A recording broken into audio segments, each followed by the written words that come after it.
Assalamualaikum warahmatullahi wabarakatuh. Perkenalkan, nama saya Rizky Faisal Raffi. Saya mahasiswa Universitas Raharja. Saya ingin mempresentasikan sebuah makalah semester pendek mata kuliah Etika Profesi dengan kode kelas UR 302A. Makalah ini dibuat untuk memenuhi salah satu tugas mata kuliah Etika Profesi Teknik Informatika yang diampu oleh dosen Ibu Novi Holisah.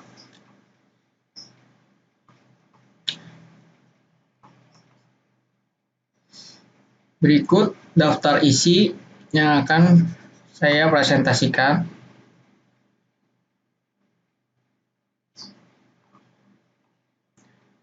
Pendahuluan latar belakang.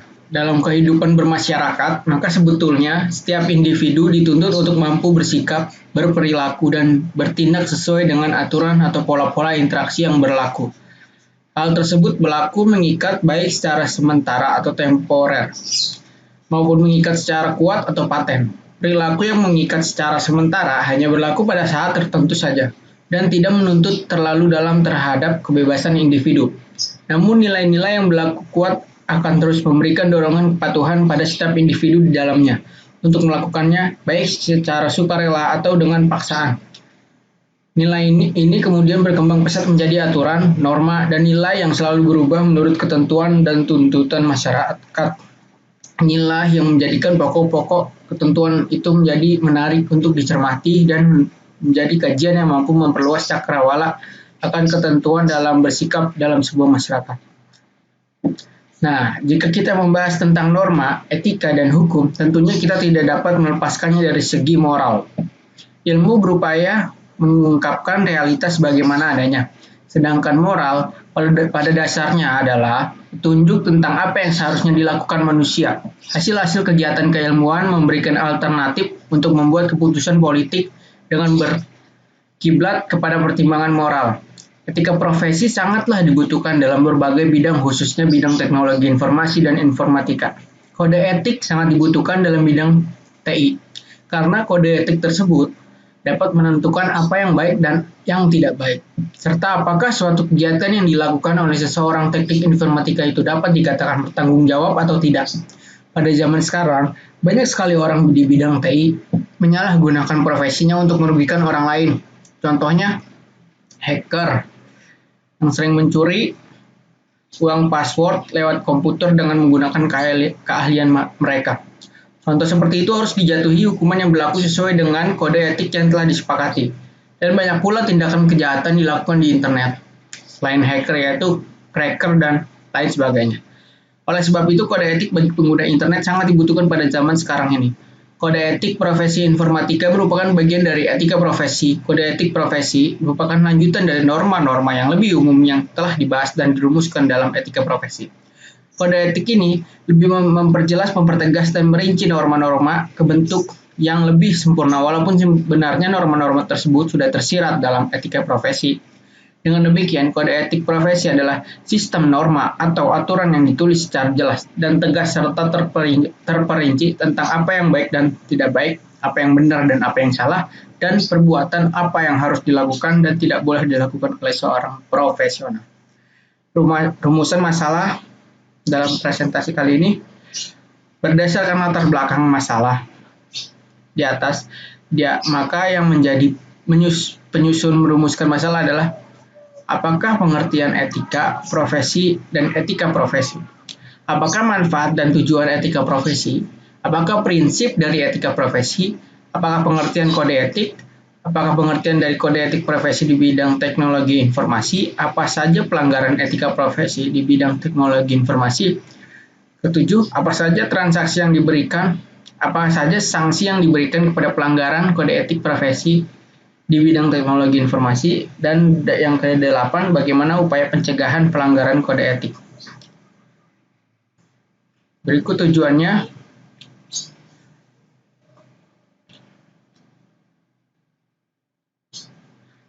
Nah, metode pemecahan masalah yang dilakukan melalui studi literatur atau metode kajian pustaka dengan menggunakan beberapa referensi buku atau dari referensi lainnya, bisa lewat referensi lewat internet yang merujuk pada pembahasan yang dibahas.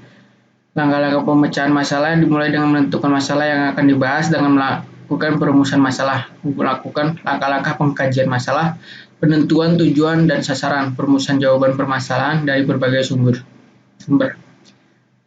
Berikut manfaat penulisan.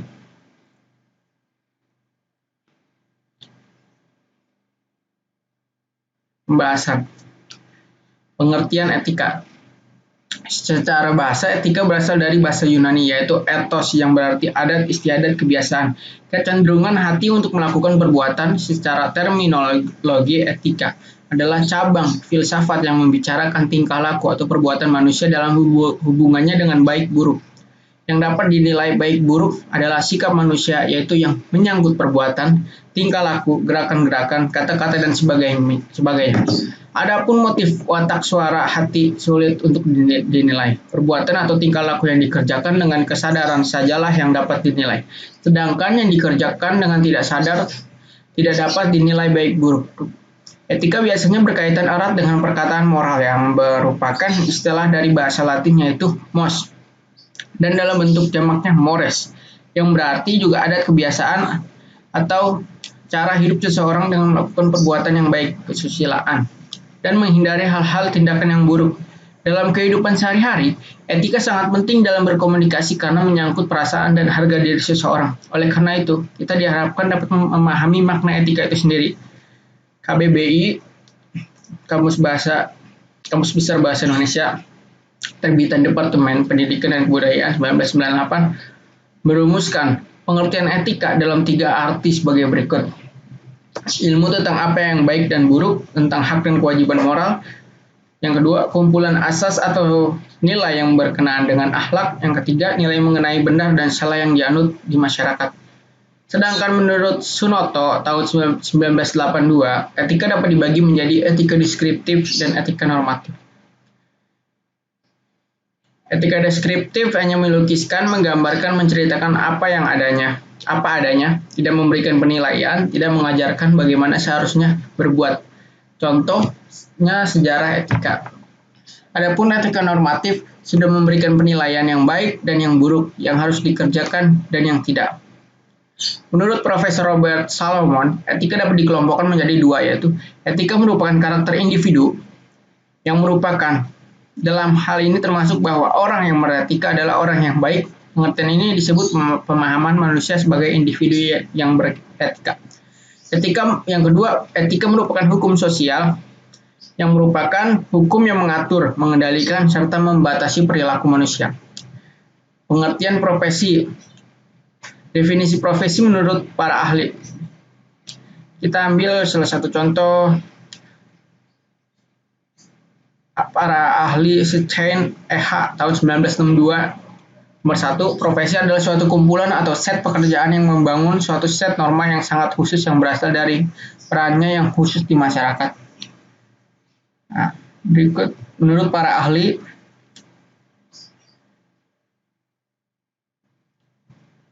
Daniel Bell 1973, profesi adalah aktivitas intelektual yang dipelajari termasuk pelatihan yang diselenggarakan secara formal maupun tidak formal dan memperoleh sertifikat yang dikeluarkan oleh sekelompok atau badan yang bertanggung jawab pada keilmuan tersebut dalam melayani masyarakat. Menggunakan etika layanan profesi dengan mengimplikasikan kompetensi, mencetuskan ide, kewenangan, keterampilan teknis, dan moral, serta bahwa perawat mengasumsikan adanya tingkatan dalam masyarakat.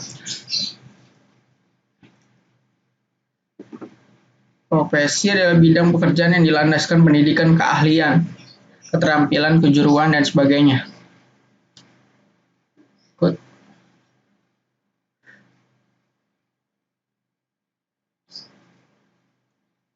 Maka, langsung saja, kesimpulannya, pekerjaan tidak sama dengan profesi. Beda ya. Pekerjaan dan profesi itu berbeda. Meski sama-sama bekerja, istilah yang mudah dimengerti oleh masyarakat awam adalah sebuah profesi sudah pasti menjadi sebuah pekerjaan. Namun sebuah pekerjaan belum tentu menjadi sebuah profesi. Profesi memiliki mekanisme serta aturan yang harus dipenuhi sebagai suatu ketentuan. Sedangkan kebalikannya, pekerjaan tidak memiliki aturan yang rumit seperti itu. Hal inilah yang harus diluruskan di masyarakat. karena hampir semua orang menganggap bahwa pekerjaan dan profesi adalah sama. Menurut Kamus Besar Bahasa, pekerjaan adalah kegiatan atau sesuatu yang dilakukan untuk mendapat nafkah atau penghasilan. Pekerjaan juga berarti barang apa yang dilakukan, diperbuat, dikerjakan, dan sebagainya. Tugas kewajiban, hasil bekerja, perbuatan pencaharian yang dijadikan pokok penghidupan. Nah, profesi merupakan bagian dari pekerjaan. Menurut Kamus Bahasa, profesi adalah bidang pekerjaan yang dilandasi pendidikan keahlian, keterampilan, kejuruan, dan sebagainya. Tertentu orangnya disebut profesional, seperti dokter, bidan, pengacara, polisi, tentara, guru, dosen, dan wartawan. Sebuah pekerjaan disebut profesi jika membutuhkan keahlian tertentu, memiliki kebebasan, keterikatan, dan harus mematuhi kode etik sebagai batasan kebebasannya dalam bekerja. Kalangan profesional biasanya memiliki asosiasi profesi, kode etik, serta proses sertifikasi dan lisensi yang khusus untuk bidang profesi tersebut.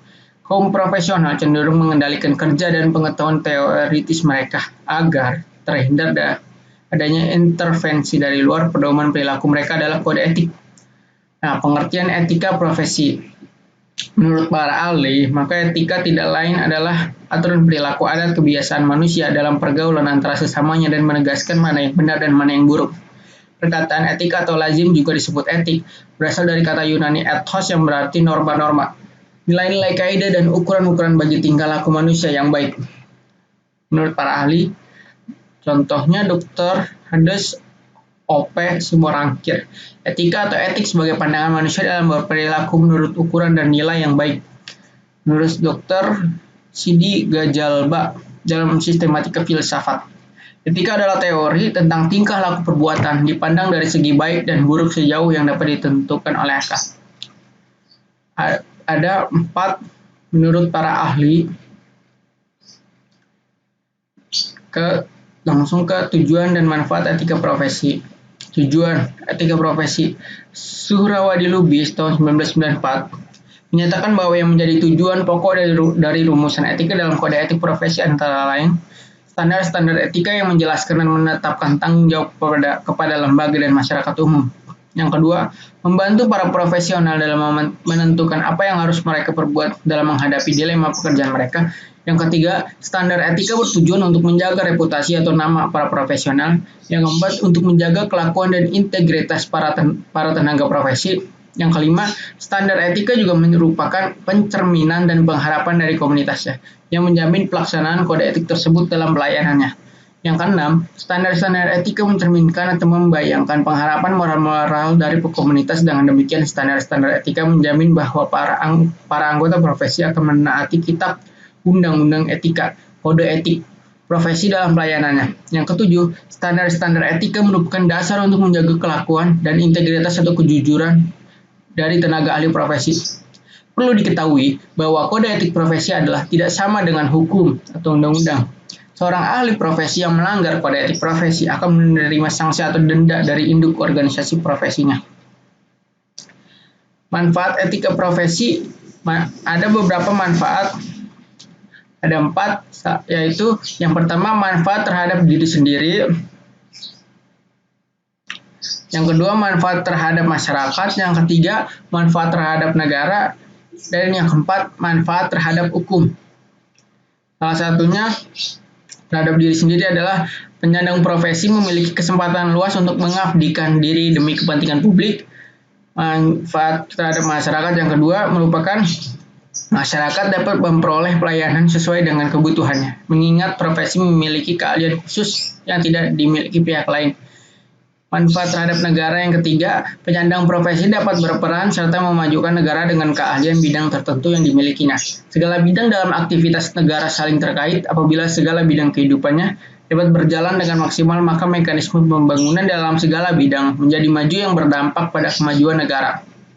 Manfaat terhadap hukum. Negara kita adalah negara hukum, dan hukum sebagai panglima yang tertinggi. Profesi pada bidangnya masing-masing tetap hukum menjadi panutan bagi profesi sesuai dengan pandangan segala segi kehidupan, harus berpatokan pada hukum yang berlaku. Profesi hukum merupakan profesi yang terdepan dalam berupaya penegakan hukum, berfungsi sebagai panutan bagi profesi selain hukum dan masyarakat. Prinsip etika profesi. Tuntutan profesional sangat erat hubungannya dengan suatu kode etik untuk masing-masing profesi. Kode etik itu berkaitan dengan prinsip-prinsip etika tertentu berlaku untuk suatu profesi. Di sini akan dikemukakan 4 prinsip etika profesi yang paling kurang berlaku untuk semua profesi pada umumnya. Tentu saja prinsip ini sangat minimal sifatnya karena prinsip-prinsip etika pada umumnya yang paling berlaku bagi semua orang juga berlaku bagi kaum profesional sejauh mereka adalah manusia. Prinsip pertama adalah tanggung jawab. Tanggung jawab adalah satu prinsip pokok bagi kaum profesional. Orang yang profesional sudah dengan sendirinya berarti orang yang bertanggung jawab. Pertama, bertanggung jawab terhadap pelaksanaan pekerjaannya dan terhadap hasilnya. Yang kedua, ia juga bertanggung jawab atas dampak profesinya itu sendiri terhadap kehidupan dan kepentingan orang lain, khususnya kepentingan orang-orang yang dilayaninya, pada tingkat di mana profesi itu membawa kerugian tertentu secara sengaja atau tidak sengaja, ia harus bertanggung jawab atas hal tersebut. Bentuknya bisa macam-macam, mengganti kerugian, pengakuan jujur dan tulus secara moral sebagai telah melakukan kesalahan. Yang kedua, prinsip kedua adalah prinsip keadilan. Prinsip ini terutama menurut orang yang profesional agar dalam menjalankan profesinya ia tidak merugikan hak dan kepentingan pihak tertentu, khususnya orang-orang yang dilayaninya dalam rangka profesinya. Demikian pula prinsip ini menuntut agar dalam menjalankan profesinya orang yang profesional tidak boleh melakukan diskriminasi terhadap siapapun termasuk orang yang mungkin tidak membayar jasa profesional. Prinsip siapa yang datang pertama mendapat pelayanan pertama merupakan perwujudan sangat konkret prinsip keadilan dalam arti yang seluas-luasnya. Prinsip ketiga adalah prinsip otonomi. Ini lebih merupakan prinsip yang dituntut oleh kalangan profesional terhadap dunia luar agar mereka diberi kebebasan sepenuhnya dalam menjalankan profesinya. Sebenarnya ini merupakan konsekuensi dari hakikat profesi itu sendiri karena hanya kaum profesional ahli dan terampil dalam bidang profesinya. Tidak boleh ada pihak luar yang ikut bercampur tangan dalam pelaksanaan profesi tersebut. Ini terutama ditujukan kepada pihak pemerintah, yaitu bahwa pemerintah harus menghargai otonomi profesi yang bersangkutan dan karena itu tidak boleh mencampuri urusan pelaksanaan profesi tersebut. Otonomi ini juga penting agar kaum profesional itu bisa secara bebas mengembangkan profesinya, bisa melakukan inovasi dan kreasi tertentu yang kiranya berguna bagi perkembangan profesi itu dan kepentingan masyarakat luas. Prinsip keempat yaitu integritas moral. Berdasarkan hakikat dan ciri-ciri profesi di atas terlihat jelas bahwa orang yang profesional adalah juga orang yang punya integritas pribadi atau moral yang tinggi. Karena yang mempunyai komitmen pribadi untuk menjaga keluhuran profesinya, nama baiknya, dan juga kepentingan orang lain dan masyarakat. Dengan demikian, sebenarnya prinsip ini merupakan tuntutan kaum profesional atas dirinya sendiri bahwa dalam menjalankan tugas profesi ya tidak akan sampai merusak nama baiknya serta citra nama martabat profesinya. Pengertian kode etik. Kode etik profesi merupakan suatu tatanan etika yang telah disepakati oleh suatu kelompok masyarakat tertentu. Kode etik umumnya termasuk dalam norma sosial, namun bila ada kode etik yang memiliki sanksi yang sedikit berat, maka masuk dalam kategori norma hukum. Kode etik juga dapat diartikan sebagai pola aturan, tata cara, tanda, pedoman etis dalam melakukan suatu kegiatan atau profesi. Kode etik merupakan pola aturan atau tata cara sebagai pedoman berperilaku. Tujuan kode etik agar profesional memberikan jasa sebaik-baiknya kepada pemakai atau nasabahnya. Adanya kode etik akan melindungi perbuatan yang tidak profesional.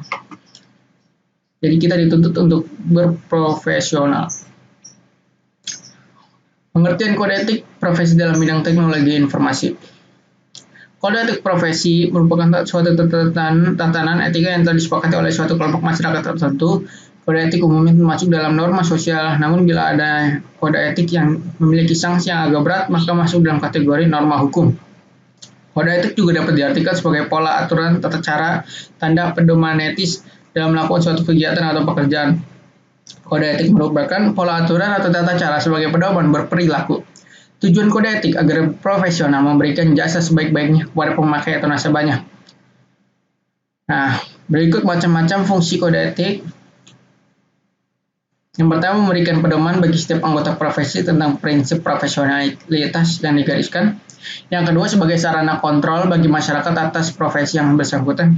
Yang ketiga, mencegah mencampur tangan pihak di luar organisasi profesi tentang hubungan etika dalam keanggotaan profesi. Jadi pelanggaran kode etik berarti pelanggaran atau penyelewengan terhadap sistem norma, nilai, dan aturan profesional. Tertulis yang secara tegas menyatakan apa yang benar dan tidak bagi suatu profesi dalam masyarakat. Dalam lingkup TI, kode etik profesinya membuat kajian ilmiah mengenai prinsip dan norma-norma dalam kaitan dengan hubungan antara profesional atau developer TI dengan klien. Antara para profesional sendiri, antara organisasi profesi, serta organisasi profesi dengan pemerintah. Salah satu bentuk hubungan sebuah profesional dengan klien pengguna jasa, misalnya pembuatan sebuah program aplikasi. Seorang profesional tidak dapat membuat program semuanya. Ada beberapa hal yang harus diperhatikan, seperti untuk apa program tersebut nantinya digunakan oleh kliennya. User atau pengguna dapat menjamin keamanan, security sistem kerja program aplikasi tersebut dari pihak-pihak yang dapat mengacaukan sistem kerjanya. Misalnya hacker, cracker, dan lain sebagainya. Dengan membangun semangat kemoralan dan sadar akan etika sebagai orang yang ahli di bidang IT, tentu saja diharapkan etika profesi semakin dijunjung ketika jenjang apapun yang berlatar IT makin tinggi. Nah, contoh pelanggaran etika profesi dalam dunia IT. Pembajakan software,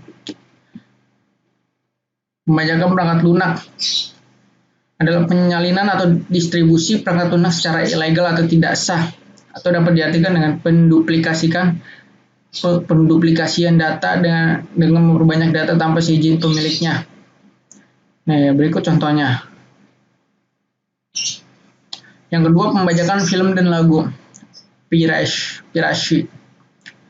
Orang download film, lagu, atau anime dari situs download secara gratis, hati-hati, itu termasuk salah satu dari pelanggaran hak cipta. Mengambil file berhak cipta tanpa membayar suatu uang kepada pemilik hak cipta yang sah termasuk dalam tindakan pencurian. Tentu saja ini adalah tindakan tidak beretika di dunia modern seperti sekarang ini. Copy paste artikel dari internet. Copy paste artikel dari internet tanpa mencantumkan sumber juga merupakan sesuatu yang tidak beretika di masa sekarang ini. Karena artikel yang ditulis dengan susah payah disalin dengan mudah tanpa memberikan kredit berupa link rujukan. Tentu saja penulis menjadi sangat tidak dihargai sama sekali. Hal tersebut termasuk pencurian hasil kekayaan intelektual seseorang. Yang keempat, pencemaran nama baik. Pencemaran nama baik bisa dilakukan oleh siapa saja, apalagi dengan kemajuan teknologi sekarang ini. Hanya dengan menulis status di Facebook sudah bisa mencemarkan nama baik orang lain, membuat berita fitnah, menuduh tanpa bukti. Hal tersebut semakin sering terjadi belakangan ini, dan itu disebabkan oleh mudahnya akses semua orang di media sosial, pesan broadcast, pada pesan chatting, pada aplikasi chatting, dan lain-lain. Penipuan online. Berikut ada gambar 42.000 orang tertipu bisnis online, Solhop Post. Menipu secara online juga sering terjadi belakangan ini. Banyak sekali kan iklan di internet yang ujung-ujung mengarahkan ke tindakan penipuan. Penipuan online juga termasuk tindakan yang tidak beretika di bidang teknologi sekarang ini. Apalagi jangkauan publik yang menjadi lebih luas jangkauannya karena semua yang saling terhubung. Spam. Spam adalah pelanggaran etika dalam berinternet, yaitu dengan cara membanjiri banyak pesan secara berulang-ulang. Dalam upaya untuk memaksanya, sebagian besar spam adalah iklan komersial, seringkali berupa produk-produk cukup meragukan, jaminan cepat kaya, atau layanan lain yang dianggapnya legal, padahal nggak resmi. Bullying. Yang ketujuh, dalam menggunakan media sosial kita harus beretika ya. Jangan mengintimidasi, mengejek, ataupun menjelek-jelekan orang lain. Tentu saja semua orang tidak ingin hal itu terjadi. Bullying bisa menjadi sumber perpecahan dan permusuhan di dunia maya. Berikut menurut Wikipedia. Yang kedelapan, penyebaran berita hoax.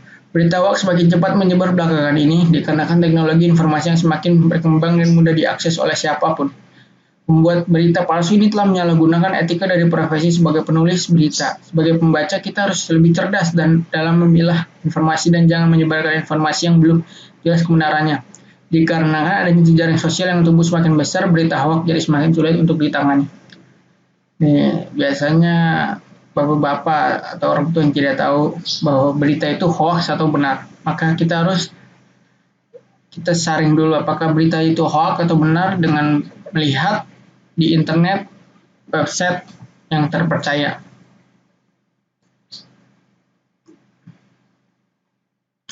Virus. Yang ke-9, virus komputer adalah jenis program perangkat lunak berbahaya yang jika dijalankan dapat menggandakan diri atau menginfeksi program komputer lainnya dengan memodifikasinya. Ketika replikasi ini berhasil, daerah yang terkena kemudian dikatakan terinfeksi dengan virus komputer. Virus sering melakukan beberapa jenis aktivitas berbahaya pada komputer host yang terinfeksi, seperti pengambil alihan ruang hard disk ataupun proses pada CPU, mengakses informasi pribadi, nomor kartu kredit, data yang rusak, mengirim spam email, mengawasi apa yang Anda kerjakan, atau bahkan membuat komputer menjadi hang.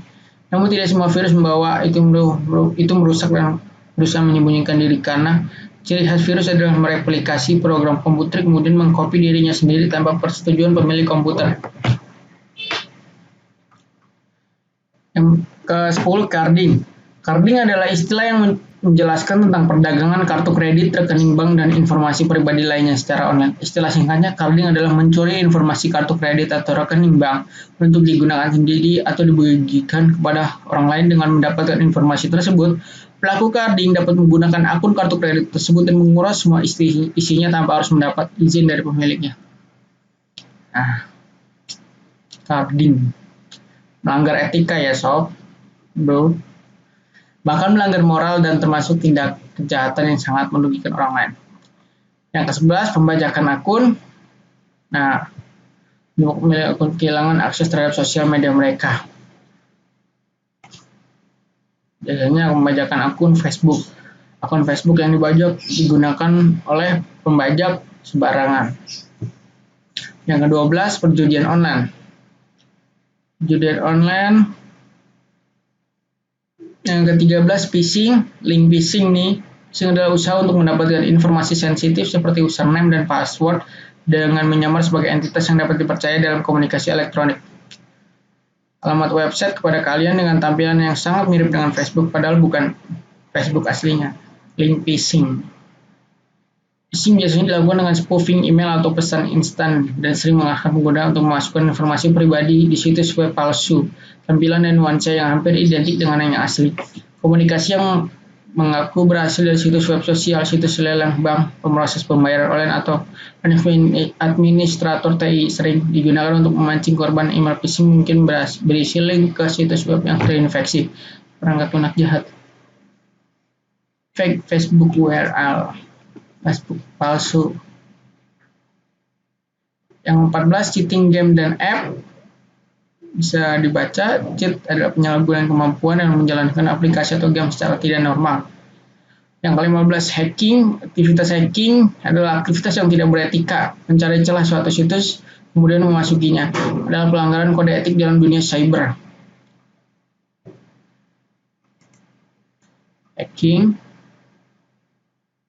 Hacking dilakukan oleh orang yang disebut sebagai hacker. Hacker terbagi menjadi beberapa bagian sebagai berikut: ethical hacker, white hat, cracker, black hat, grey hat, script, case, hacktivist, pre-hacker. Bisa dibaca 16, cracking. Yang ke-16. Yang ke-17, privasi violating. Menyebarkan privasi orang lain tanpa izin adalah pelanggaran kode etik di bidang teknologi informasi. Yang ke-18,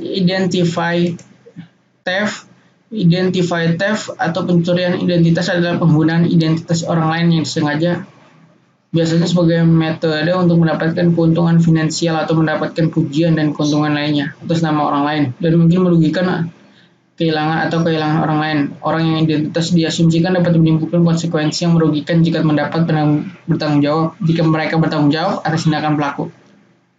Pencurian identitas terjadi saat seorang menggunakan informasi identitas pribadi orang lain seperti nama mereka, nomor identifikasi, atau nomor kartu kredit tanpa izin mereka, melakukan kecurangan atau kejahatan lainnya. Berikut macam-macam pencurian identitas. Yang ke-19, cybercrime. Kejahatan terkait komputer, kejahatan yang melibatkan komputer dan jaringan. Cybercrime. Singkatnya, cybercrime adalah segala bentuk kejahatan yang terjadi di komputer maupun teknologi lainnya bagi yang menjalankan profesi di bidang IT melakukan cybercrime telah melanggar kode etik dalam pekerjaan tersebut. Melakukan kemampuan di jalan yang salah dapat mengakibatkan kerugian pada diri sendiri dan orang lain. 20 pembobolan WiFi, kedua satu fraud, yang kedua cyber teroris, 23 cyber squatting bisa dibaca. 24 pengguna internet gratis tanpa izin. Nah, internet gratis HTTP injektor. Cyber spying, mata-mata cyber, tindakan atau praktik untuk mendapatkan hasil dan informasi tanpa seizin dan pengetahuan pembagian informasi. DDoS, Distributed Denial of Service. Menurut Wikipedia, serangan DDoS adalah jenis serangan terhadap sebuah komputer atau server di dalam jaringan internet dengan cara menghabiskan sumber resource yang dimiliki oleh komputer tersebut sampai komputer tersebut tidak dapat menjalankan fungsinya dengan benar sehingga secara tidak langsung mencegah pengguna lain untuk memperoleh akses layanan dari komputer yang diserang tersebut. Berikut menggunakan beberapa cara. Nah, sanksi yang diberikan terhadap pelanggaran kode etik profesi di bidang TI. Berikut adalah kemungkinan sanksi yang akan dijatuhkan kepada pelaku pelanggaran kode etik. Yang pertama, mendapat peringatan.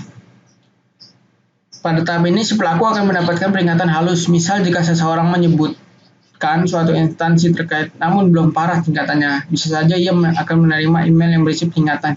Jika tidak diklarifikasi, kemungkinan untuk berlanjut ke tingkat selanjutnya, seperti peringatan keras atau lainnya. Yang kedua, pemblokiran. Yang ketiga, hukum pidana perdata. Undang-Undang ITE. Undang-Undang Nomor 11 Tahun 2008 tentang Internet dan Transaksi Elektronik (ITE). Dapat dilihat Undang-Undang ITE tentang transaksi elektronik, tentang Internet dan Transaksi Elektronik. Pasal 27 Undang-Undang ITE tahun 2008 bisa dibaca, pidana penjara paling lama 6 tahun atau denda paling banyak 1 miliar rupiah. Wah, banyak sekali. Pasal 28 Undang-Undang ITE tahun 2008, pasal 29 Undang-Undang ITE 2008, pasal 30 Undang-Undang ITE tahun 2008 ayat 3, pasal 33, pasal 34, pasal 35, Kitab Undang-Undang Hukum Pidana bisa dilihat teman-teman. Undang-Undang Nomor 19 Tahun 2002 tentang Hak Cipta, Undang-Undang Nomor 36 Tahun 1999 tentang Telekomunikasi, Undang-Undang Nomor 8 Tahun 1997 tentang Dokumen Perusahaan, Undang-Undang Nomor 25 Tahun 2003 tentang perubahan atas Undang-Undang Nomor 15 Tahun 2002 tentang tindak pidana pencucian uang, Undang-Undang Nomor 15 Tahun 2003 tentang pemberantasan tindak pidana terorisme. Upaya pencegahan pelanggaran kode etik profesi. Alasan dibuatnya kode etik. Ada beberapa alasan mengapa kode etik perlu untuk dibuat. Beberapa alasan tersebut adalah kode etik merupakan suatu era untuk memperbaiki iklim organisasi sehingga individu-individu dapat berperilaku secara etis. Yang kedua, kontrol etis diperlakukan karena sistem legal dan pasar tidak cukup mampu mengarahkan perilaku organisasi untuk mempertimbangkan dampak moral dalam setiap keputusan bisnisnya. Yang ketiga, perusahaan memerlukan kode etik untuk menentukan status bisnis profesi sebagai sebuah profesi, di mana kode etik merupakan salah satu penandanya. Kode etik dapat juga dipandang sebagai upaya menginstitusionalisasikan moral dan nilai-nilai pendiri perusahaan, sehingga kode etik tersebut menjadi bagian dari budaya perusahaan dan menjadi sosialisasi individu baru dalam memasuki budaya. Dapat dilihat macam-macam upaya pencegahan pelanggaran kode etik profesi.